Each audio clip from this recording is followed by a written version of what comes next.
So good morning, everyone. My name is Julie Wanzer. I'm an author and owner of Business Rewritten, and we're here this morning to talk about the power of storytelling in the AEC industry. And guess what? It's very simple. So keep it simple to win more work.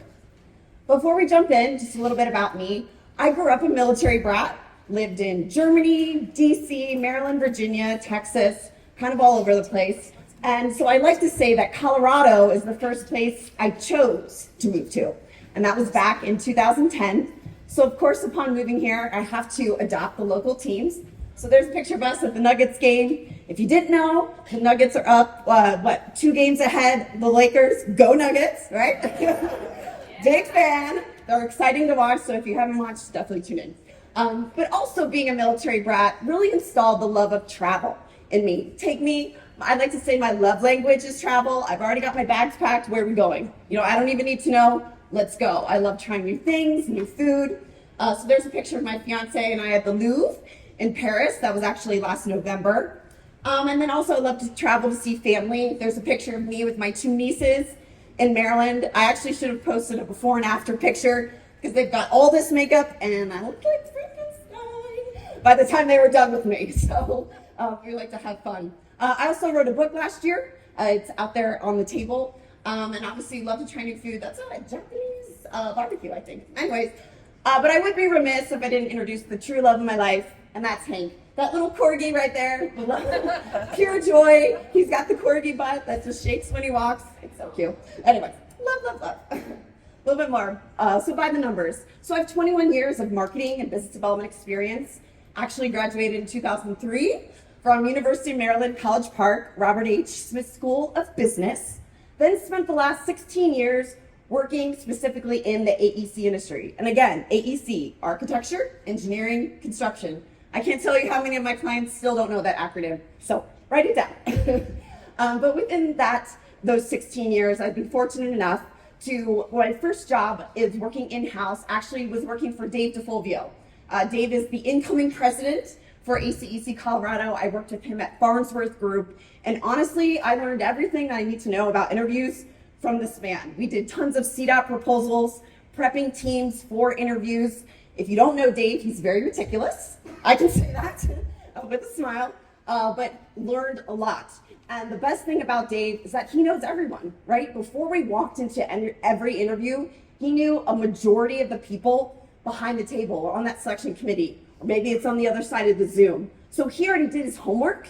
When we showed up to that interview, he knew who we were talking to, what their pain points were, and how to really capture them, right? So remember that. After being at Farnsworth Group, I then worked as the marketing manager at Clip Architecture, which is now Canon Design. And I supported 6 principals. And guess what? They all had 6 different ways of interviewing and prepping and trying to win work. Some were more successful than others, right? So I got to learn what not to do.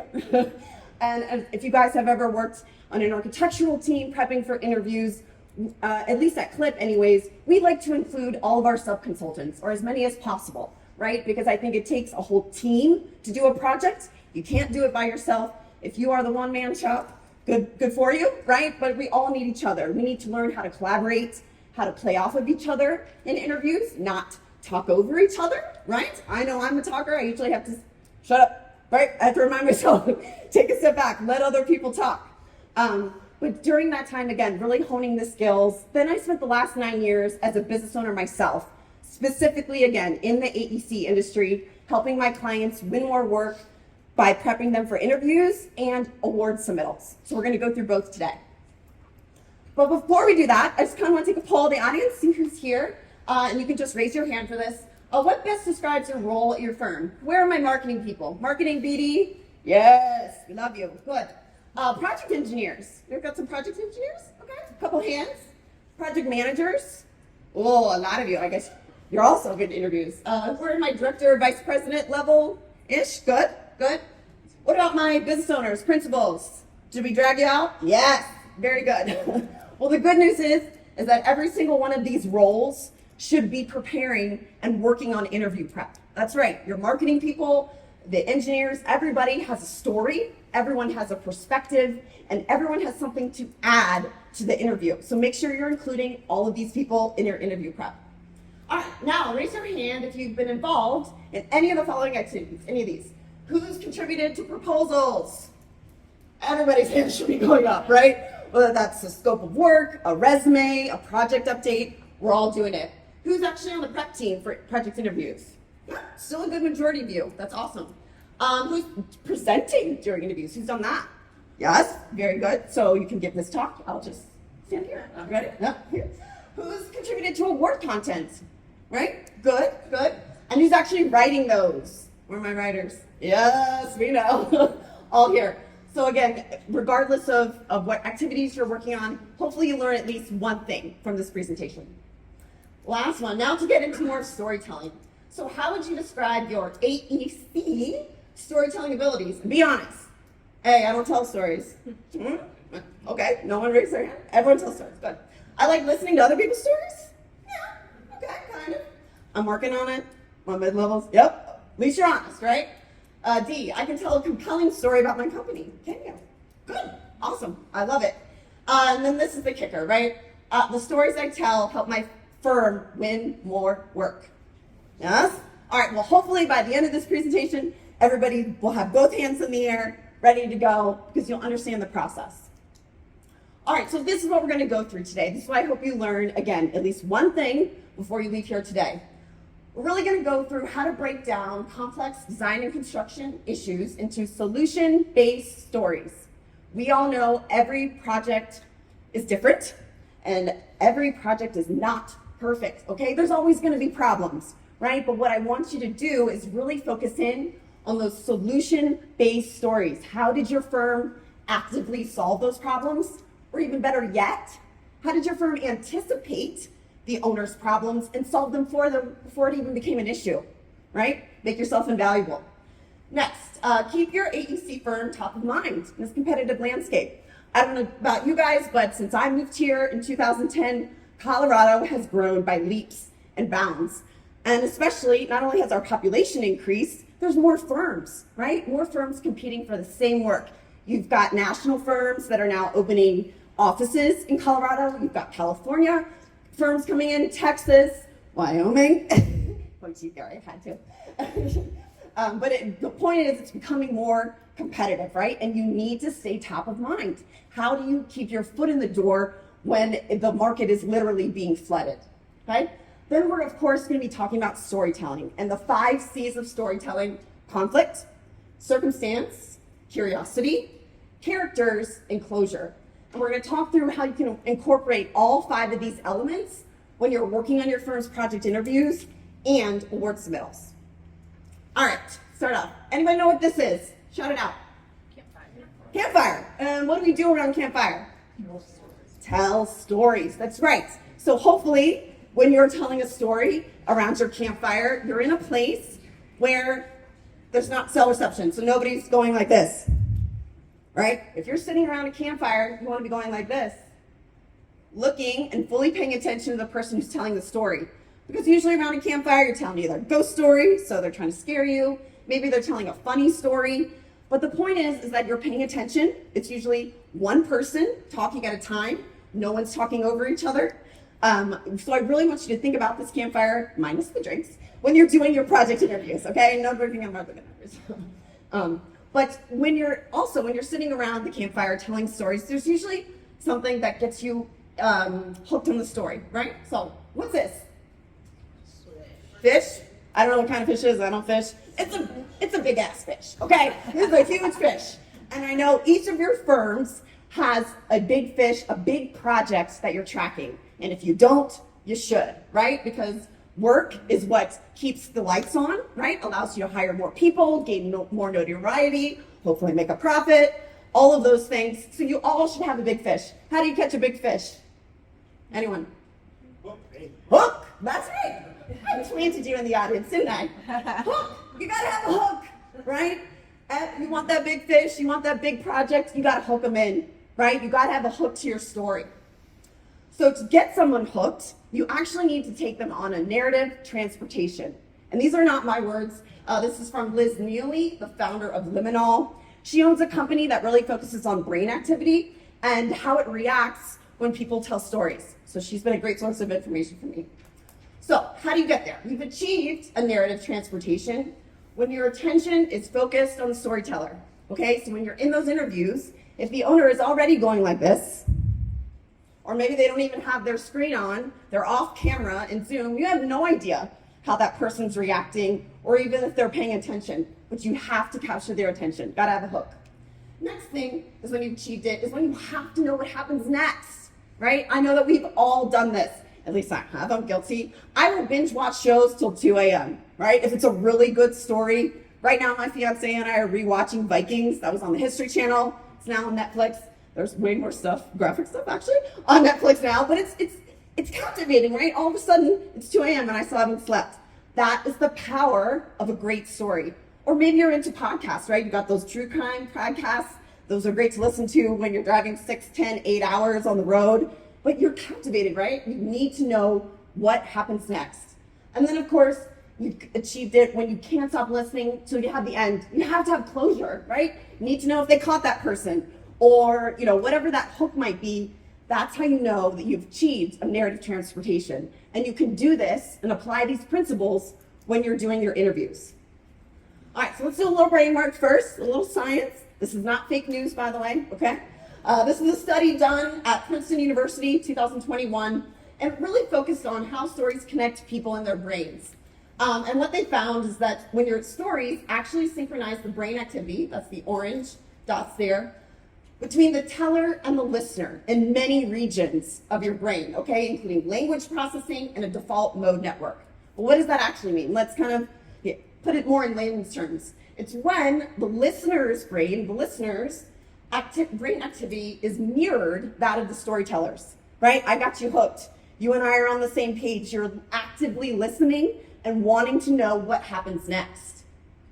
And also, the stronger the connection they found in this study between the brain activity, the better the understanding. Where are my structural engineers? Anyone? I put this in there, the braces, structure, connection, get it? Okay. A little slow this morning, I have a lot of energy. Don't worry, I can felt the room. So again, the stronger the connection, the better the understanding. And again, what is the point of communication, guys? Anyone know? What's the point of communicating, talking? It's to be understood, right? If you're up there in the interview, you thought you had a great interview, oh man, we totally nailed it. But everyone on the selection committee was like, what just happened? They didn't have a level of understanding. So you can talk and talk and talk and talk, but if you're not making a connection and you're not getting them to understand what you're trying to convey, you lost the job, right? It's already done. So storytelling actually activates the mentalizing network, right? Again, not my words. This is actually from Kaylee McCurry. She works at Brain Facts and wrote a story or article, Why the Brain Loves Stories, 2021. And what she found is that the group of brain regions used to predict the motivations of emotions, emotions, and beliefs of other people. So that's what's going on in the mentalizing network. And it's when the brain focuses more on what the character is thinking or feeling rather than the sequence. Say it again. What they're thinking and feeling. You need to have an emotional connection with the people on the selection committee, right? You just have to. You have to hook them. They need to pay attention to you. Again, whether that's via Zoom or in person, you need to make that connection. And I say that, again, to really hone this in, they're really focusing more on what the character is thinking or feeling rather than sequence. Because once upon sequence chart, Gantt chart, if this slide is in your presentation for interviews, you're done. You're already done. You know why? No one can read it. It's confusing. And guess what? You can copy and paste that. I actually got this from Team Gantt, free template.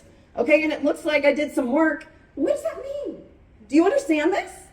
Well, if you're not, especially if you're not in the industry, a lot of owners, as I'm sure you've found out, whether it's public or private, usually don't know what the heck they're doing. That's why they need you guys, right? They need you to be the expert. So don't put this up, please. I know it's an expectation, right? Yes, you must be on schedule. Please don't put this in there, please. Because again, they're focusing more on the thoughts and feelings, what you're making that owner feel, right? They feel energized, they feel like they're on board, they're following you. It's way more important than that sequence.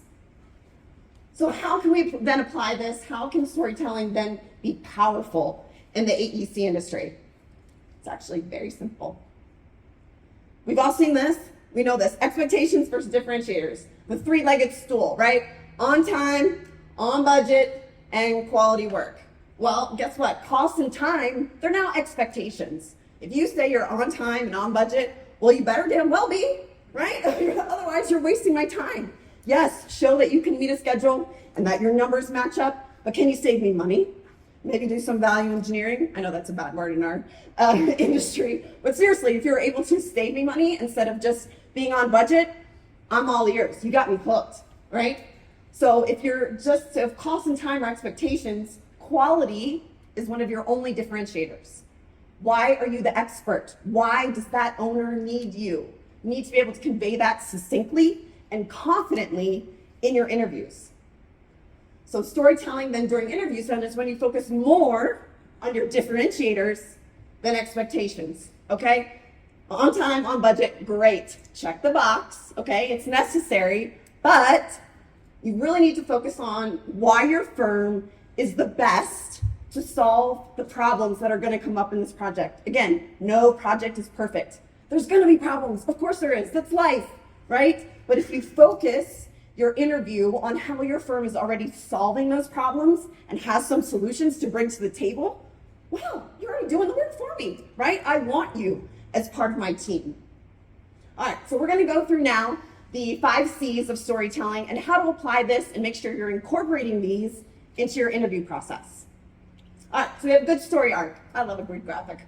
Okay, so story arc, right? You go up, you go down.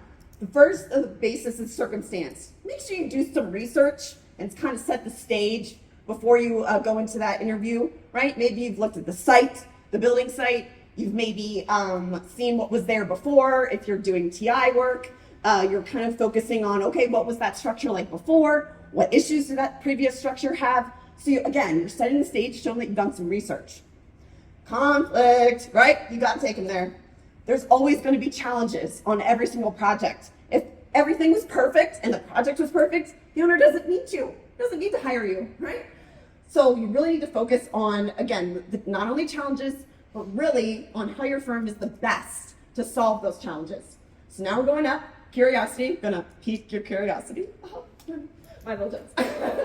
And really, when you got them up here, is your hook of why and how your firm is the best solution provider. You have to be convincing in your interviews. If you're literally reading from your notes like this, or you're staring at the slides, reading like this, you're not convincing me of anything other than maybe you can read, which is good, right? Reading is good, reading and writing, communicating, but you need to be able to speak persuasively, right?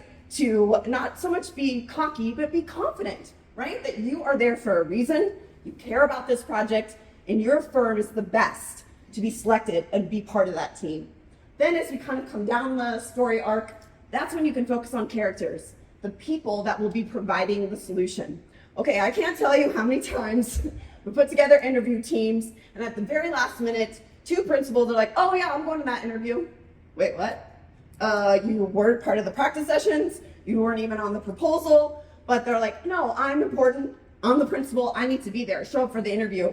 And then they are at the interview and they say nothing, right? What's your purpose? I advise all my clients, if you are not actively speaking and have something to say during the interview, don't show up. Please don't. You're not needed, right? Because the whole time, the selection committee is sitting there, and I've been on selection committees, where you're like, what's that person's purpose? Like, why are they even there? Stand there and smile? No, nobody needs a smiling face in an interview. You're there to convince them why your firm's the best and why you can bring solutions to the project. Then you've got to close them out. You've got to have a vision for the future, right? Again, walk into that interview like you've already got the project. Not cocky, confident, right? You're painting this vision for the owner of what it's going to be like once the project's done, right? How great it's going to impact the community. You need to think full circle when you're giving your presentations. So we're going to break this down a little bit more. All right, first one, circumstance. Please do your homework to set the stage. Okay, I know you've gone through the proposal process. Most likely it was your marketing person who wrote the whole thing, including the scope of work. I know, because I've written thousands, okay? So if you're coming into the interview, please make sure that your people who are presenting have done some homework and start your story by highlighting the challenges or problem that your proposed design project is going to solve, right? Just lay it out. And even better, provide relevant industry statistics to reinforce the significance of that challenge. So what does that sound like? This is an underserved market for healthcare facilities where people are forced to drive over 20 miles to get to the nearest airport. Okay? A lot can happen in 20 miles. You can have a baby, and then on the flip side of that, you could die, right? Within 20 miles if you're trying to get to the nearest hospital, right? But if you're able to lead with that, and you're going after, this is obviously a healthcare example, right? Lead with that, right, to emphasize the significance. Why are we all here today? Guess what? The community is suffering because they're having to drive over 20 miles.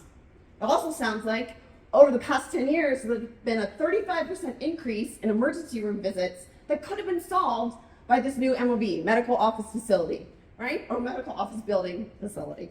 Again, it shows that you've done your homework, right? That every community has a chamber of commerce. There's tons of data and statistics out there. Make sure, again, that you're doing your research and you understand the problem that are going to be coming up with the project, why you're actually doing the project, but how is it going to affect the community, right? What does that look like? All right, next, my favorite, conflict, challenges, and solutions. Again, lead with this. Right after you set the stage, you got to just get right to it, right? Say, okay, this is what's going to happen. This is what we think some of the challenges are, but focus in on how your firm is best to solve them. I feel like I'm a runaway train. I keep repeating it, but so many firms out there just say, oh, well, okay, and here's the scope of work, and here's this lovely project sheet. We've done an MOB before. I don't care. What, did you actually solve problems? Does your team pick up the phone? Do you call people back? Ooh, that, right? All of those things, those little nuances, that's what the owner cares about, right? That they are hiring you as their advocate to take care of those problems on the front line, so they don't even have to hear about it, okay? Make sure you lead with that. Then also provide relevant past project examples where your firm has already solved similar issues. Now, number one question I always get, oh, Julie, we don't have any MLB projects that we've worked on, but we really want this project. It's right in our backyard. We've had people that are going to that hospital 20 miles away. They're suffering. I feel like we can really make a difference on this project, but we don't have any MOBs, right? So you have to ask, and what I advise my clients to do is think about every building type that has something to do with medical. It could be a K-12, gotta have a nurse's station, right? Kids get sick and fall and all the things, so that's something.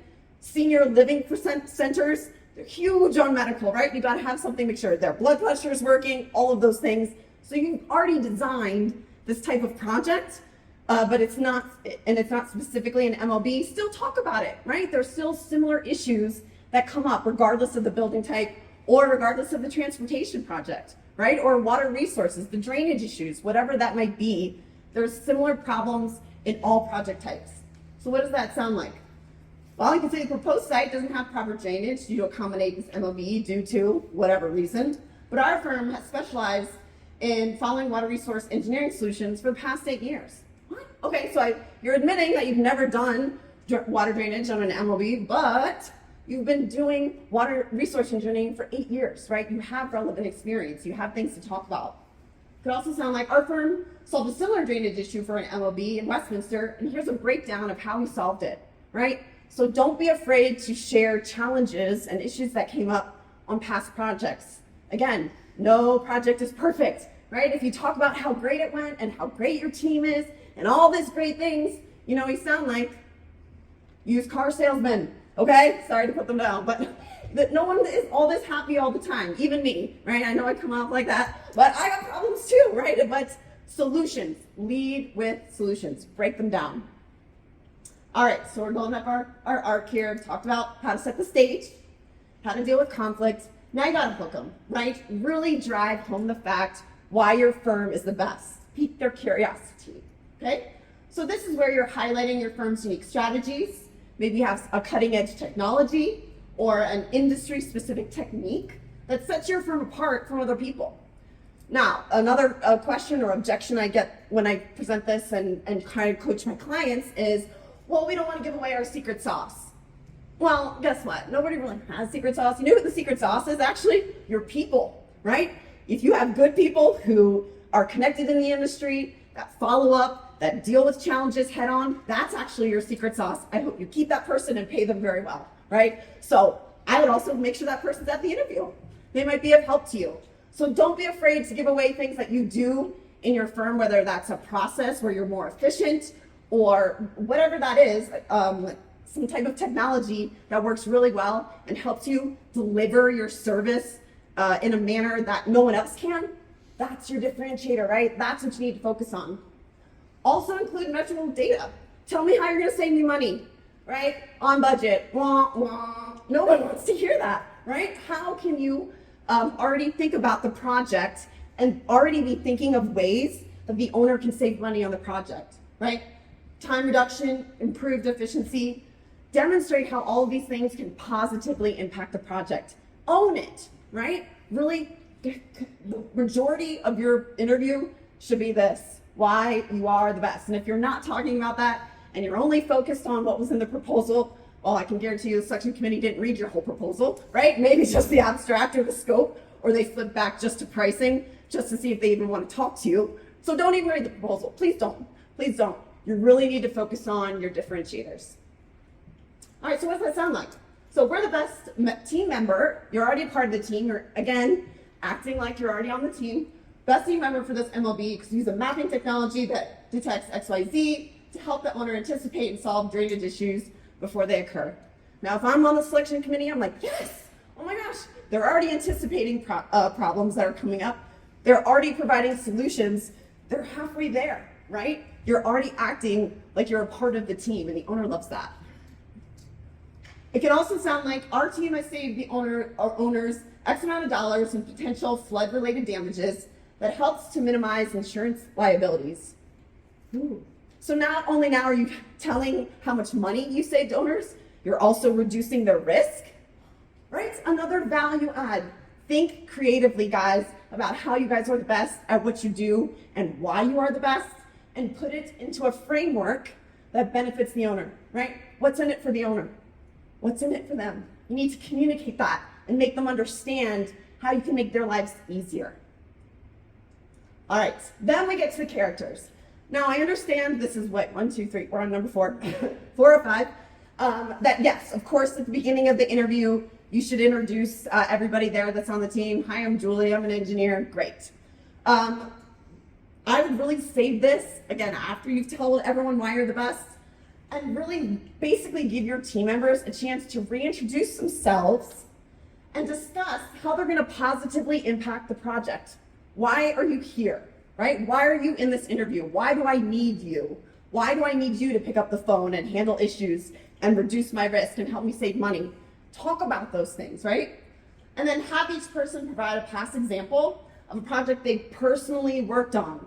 Again, this is another sticking point when I'm talking to my clients. So like, well, I don't want them talking about a project they did with a competing firm.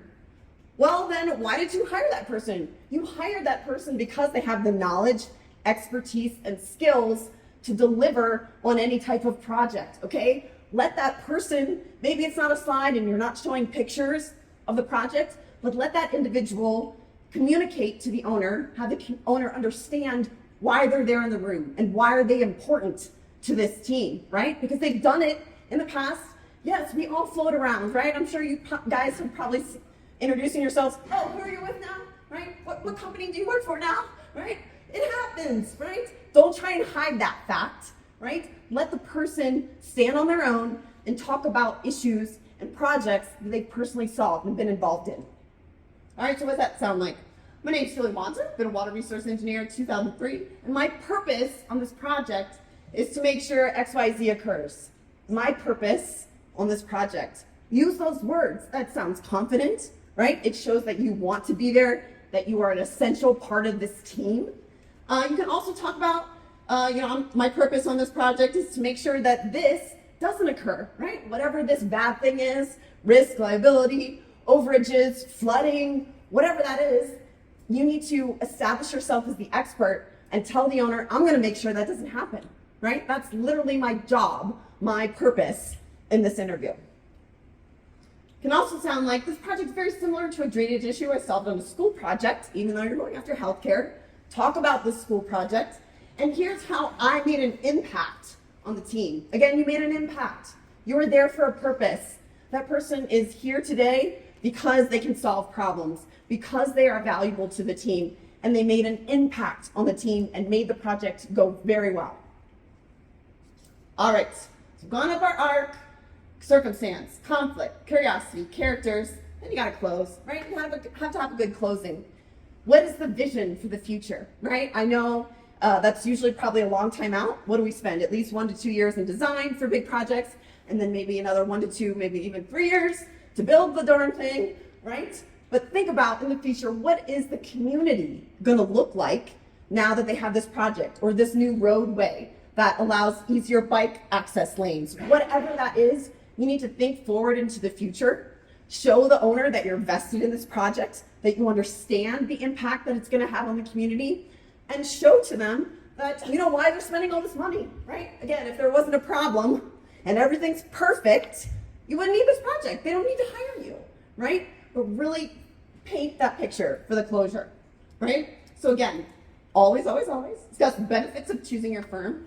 Or I've seen it go this way too, the consequences of not choosing your firm. This is a sticky one.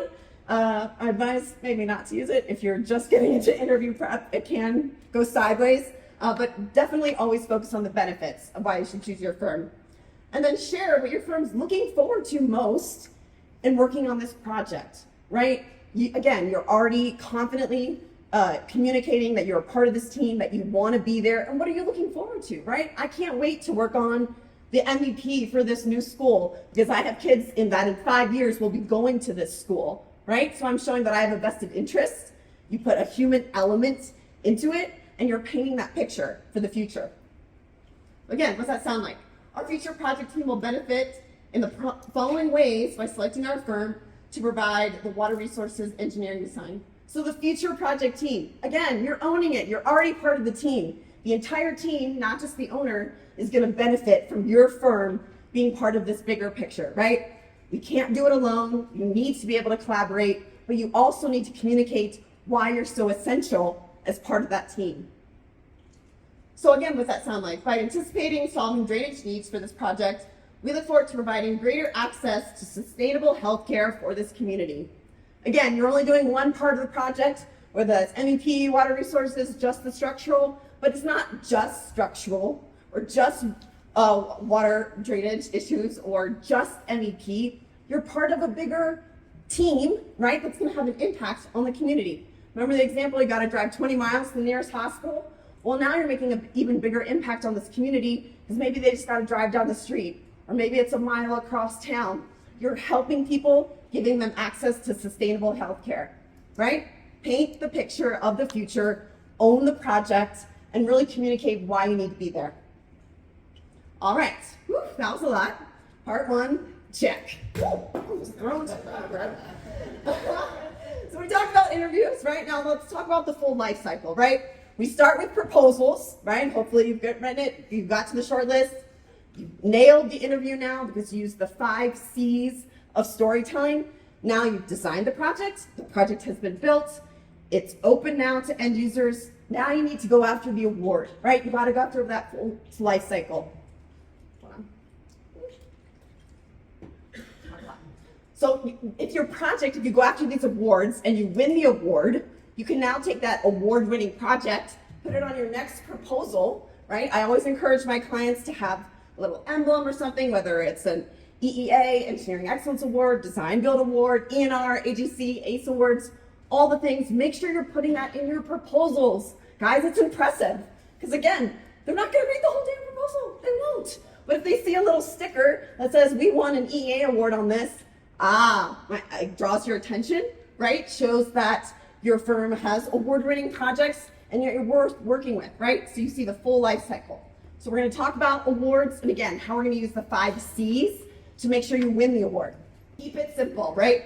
Focus more on the differentiators versus expectations, okay? Award submittals are pretty much the same thing as proposals. They have an exact deadline, they have specific questions that you need to answer, and there's usually a timeline, things your project needs to have in order to qualify, in order to even submit for the award. Those are expectations, right? You met the project schedule, great. Services provided, check, check. Project milestones. Wow. I'm not impressed so far, right? You've shown that you can fill out a form and you can read and write. Congratulations, okay? What you really need to be focusing on are these differentiators. Economic impact. How much money did you save that town, right? With that new wastewater facility? Think about maybe before that facility was implemented, the town was wasting so much tax dollars on fixing floods and repairs, and their maintenance people hate them because, so shit goes everywhere, whatever. Whatever that is, that's a whole chunk of money. So if your new project, the new wastewater facility, can then turn around and save that community money, talk about that, right? There's tons of data, statistics out there. Do your homework. Also the social impact, right? We don't build things just for them to be there, right? You don't design roadways and transportation so no one will use it. You have to talk about the end users, people, put that human element and talk about what that social impact is of this project that you've probably dedicated now at least 3 years of your life with, right? Or yes, 4. So it not only affects you, but it affects the people that are actually going to use that project. So make sure you include that. Also environmental impacts, right? How are you helping to provide more clean water for this community, right? Maybe their water is so bad that they can only drink bottled water. Well, that costs money, and that's a negative impact on the environment. But now that they have this new facility, they have greater access to sustainable water, to clean water, that's an environmental impact. We need to talk about that. And yes, I get it. You only did one section of the project, but you were part of a bigger team, right? That got you to this end result and help that town save money, help those people be put into a better situation and make an impact on the environment. You did that. You were a part of that. We need to talk about it. Story arc looked like for award submittals. Circumstance. What made this project unique? Why should it win? Okay, please start there. If nothing else, I understand, okay, you got to fill out all the necessary information, project name, project location, blah, blah, blah, blah, blah. No, once you get through all that and you're able to write the first opportunity you have to write a full sentence, tell me why you should win. Why is this unique? Because again, we don't read everything. And I've been on award selection committees as well, and we get stacks up to here, okay? And there's only 3 awards. We're looking for reasons to get rid of people. So by the time I get to the bottom, and the first sentence I'm reading is, this project is located in Denver, Colorado. I don't care. I can probably figure that out myself. Why is it unique? Why should this win? Make sure you're leading with that at every turn. Next is conflict. Again, face these conflicts head on, challenges. Just like you did in the interview, you need to address it again in the award submittal. Again, I've had pushback, 5 minutes. Okay, I got this. Pushback on, I don't want to talk about the challenges. I don't want to make this person look bad or whatever. Guess what? You're a team, so act like it, okay? All of those problems, whether it was an MEP problem or a structural problem, they affected the entire project team and the project itself. You need to talk through how you guys solved that. Curiosity, characters, closure. Okay, I got this. Okay. Circumstance. What made this project unique? Again, think about factors on what made this project different from others that you've worked on. Maybe it's timing, weather conditions, right? Out in the plains, the wind just blows like crazy, right? So you had to put extra braces so that the structure wouldn't fall over. Talk about that, right? Because that same requirement may not be the same for downtown Denver, right? So think about all of those things, external factors that are affecting your project, why it's unique. And what did your firm do differently that other firms can't or won't do? Guess what? People are lazy. We like to cut corners. We like to save money, all those things. But if your firm is going above and beyond and making sure that quality, that project gets taken care of, and is not only taken care of, but is successful no matter what, got it. I want to hear about it. Conflict. What went wrong? Again, I said this a million times. No project is perfect. Address what went wrong, but describe too why these conflicts were uniquely situated for the project, right? Really think through the litany of issues that came up. What were some of the bigger ones, right? That were unique to this project. And again, how did you solve them? Curiosity. Sorry for my vegans out there, but I love a good burger. Okay? Wordsmith. So if you remember nothing else, remember this. You gotta have a sturdy bun right on top. Why should your project win? Lead with that. That's all I'm gonna read, okay, when I'm reading your wordsmiths. Why you should win. Then you get to the meaty part, the data, statistics back up what you're saying, not just this project should win because my firm's the best. Great. How did you save money? How did you save time? How did you impact the community? And again, so then the bottom one still got to be sturdy. Make sure you talk about community impacts, okay? Super important. Characters.